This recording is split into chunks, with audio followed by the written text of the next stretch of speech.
کیونکہ کوئی بھی شخص جب ہماری عدالتوں کا رخ کرتا ہے تو اس کو یہ بڑے اچھی طریقے سے پتہ ہوتا ہے کہ every thing is available there. میرے پاس ایک ویڈیو میں نے بنائی تھی سٹی کورٹ کے اندر، وہ میرے پاس اگر ابھی نظر آ گئی میرے کو تو میں ابھی اس کو اٹیچ کروں گا، جس میں ایک ایسے ہی انفارمیشن لیتا ہوا میں جا رہا تھا کہ یار مجھے وہ اسٹیمپ پیپر چاہیے. تو چلتے چلتے چلتے ہوئے ایک سنتری ایک حوالدار ہوتے ہیں یا کانسٹیبل جن کو کہا جاتا ہے، وہ کھڑے ہوئے تھے. تو میں نے ان سے پوچھا، کافی ایجڈ سے تھے. میں نے بولا بابا یہاں پر اسٹیمپ بیک ڈیٹ کے اندر اسٹیمپ پیپر کہاں ملتے ہیں؟ تو انہوں نے کہا کہ وہ سامنے چلے جائیں کاؤنٹرس پہ، جو تمام چیزیں لے کے بیٹھے ہوتے ہیں، اسٹیمپ پیپرز اور یہ آپ کا ٹائپ رائٹرز وغیرہ ہے یا کمپیوٹر. تو میں نے بولا بابا بیک ڈیٹ کے اندر اسٹیمپ پیپر مل جاتے ہیں یہاں پر؟ تو انہوں نے بڑے دل برداشتہ ہو کے اور بڑی مایوسی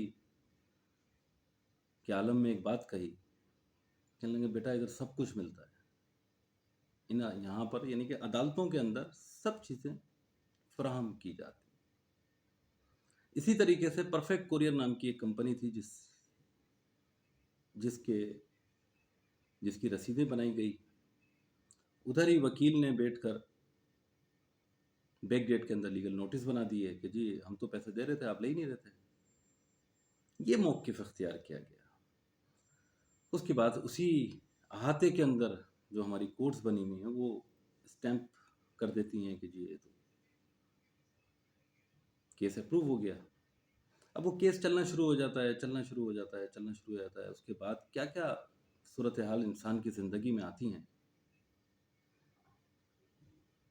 ہماری ریاست کیا ان چیزوں کی طرف سوچ سکتی ہے کہ ایک انسان میرے جیسا بندہ جو پاکستان کے اندر ہر 10ویں دن 7ویں دن 2500 3000 یورو بھیجا کرتا تھا، آپ نے مجھے یہاں پہ بٹھا کے اپنے ہی ملک کا نقصان کیا ہے.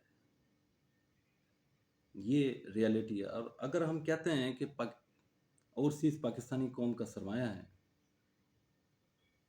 تو یہ صرف ہمارا ایک نعرہ ہے یا ہم فزیکلی طور پر کسی اوورسیز پاکستانی کی اب تک بات بھی سن سکیں؟ کوئی 85-86 ریکویسٹ میں پاکستان سٹیزن پورٹل پہ ڈال چکا ہوں. ہو کیا رہا ہے؟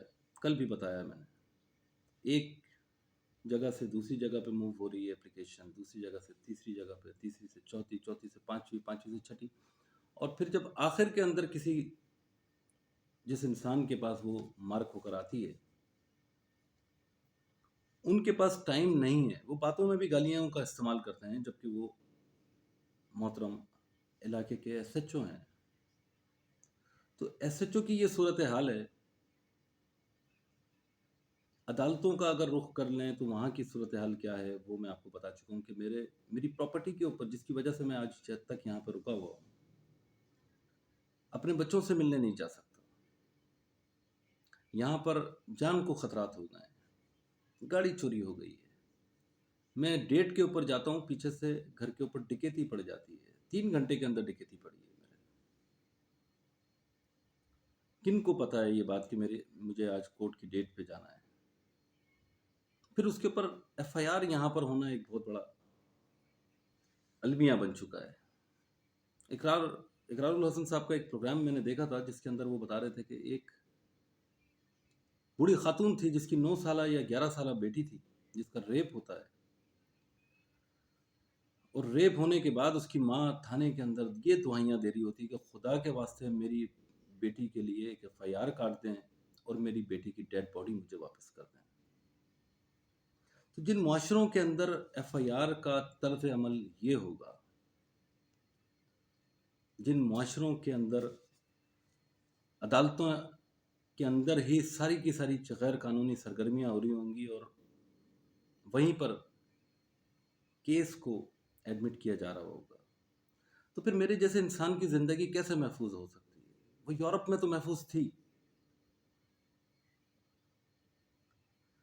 لیکن خدا کی قسم آج اپنے ہی ملک میں ایسا لگ رہا ہے کہ میں پتہ نہیں کہاں پر آ گیا ہوں،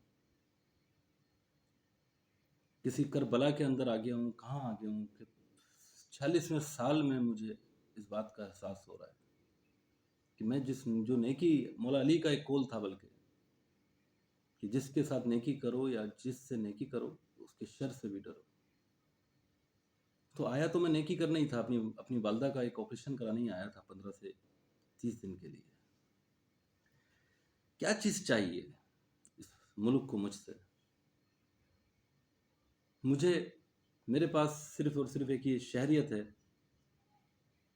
کہنا نہیں چاہتا کہ میرا پاسپورٹ ڈیو تھا، میں بنوا نہیں سکا اپنے ٹائم پہ یورپ کے اندر. آج تک ریزیڈنس کارڈ لے کے گھومتا رہا، جو کہ وہ بھی ایکسپائر ہو چکا ہے پاکستان میں بیٹھے بیٹھے. ایک شہریت ہے میرے پاس جو کہ جس کی تمنا بھی نہیں رہی ہے. اگر وہ مجبوری نہیں ہوتی تو شاید میں آج اپنے اس پروگرام میں یا اپنی اس درخواست کے اندر یہ ضرور کہتا کہ خدا را اس کو بھی واپس لے لیں. اس ملک میں جب ہمارے اپنے ملک سے جب میں گیا تھا تو میں ہیپاٹائٹس سی کا پیشنٹ تھا، جو کہ مجھے وہاں پر جا کے وہاں کی ریاست نے بتایا. میرے پیچھے پیچھے آئے، میرے گھر سے آ کے بلڈ لے کے گئے. شہر کے اندر سب کی لے رہے تھے، میری بھی انہوں نے میرا بھی بلڈ لیا انہوں نے. پھر میرے گھر کے پیچھے، حالانکہ میں نہیں جا رہا تھا، مجھے پتہ ہی نہیں تھا، 4-5 چکر لگا کے انہوں نے میرا بلڈ لیا، مجھے بتایا. میرے گھر پر چل کے آئے کہ ڈاکٹر کے پاس بھی نہیں جا رہا ہے، یہ کہیں پر بھی نہیں جا رہا ہے، اس کو پتہ ہی نہیں ہے اب تک. خدا کے واسطے میں نہ تو عدالت کے خلاف ہوں، نہ اس ملک کے خلاف ہوں، نہ یہاں کی کسی بھی ریاست کے اداروں کے خلاف ہوں. میں صرف اور صرف ایک چیز چاہتا ہوں، اور وہ یہ ہے کہ میرے جو بھی اس گھر کا، یہ پوری کی پوری ریاست اس کو دیکھ لے کہ میرے پاس صرف ایک پراپرٹی بچی ہے، نہ گھر کا سامان بچا ہے، نہ گاڑی بچی ہے، جس کو پولیس کہتی ہے کہ وہ میں نے خود سیل آؤٹ کری ہے. حالت یہ ہے کہ ایک خوف و خطر کی وجہ سے ایک گھر کرائے کا بھی لیا ہوا ہے، اس کا کرایہ پے نہیں کر پایا ہوں. گھر کی لائٹ 6000 یونٹس بڑھوائے گئے ہیں، وہ کٹی ہوئی ہے. کیا چاہتے ہیں؟ یہ ریاست مجھ سے جو چاہتی ہے، اگر موت بھی لکھی ہے تو وہ موت بہتر ہے. شاید 7 سال زندگی کے میں ادھر گزار چکا ہوں، اپنے بچوں سے دور ہوں، اپنے گھر سے دور ہوں. ویڈیو بہت لمبی ہو جائے گی، اسی کے ساتھ میں اجازت چاہوں گا. اللہ نگہبان. پاکستان زندہ باد.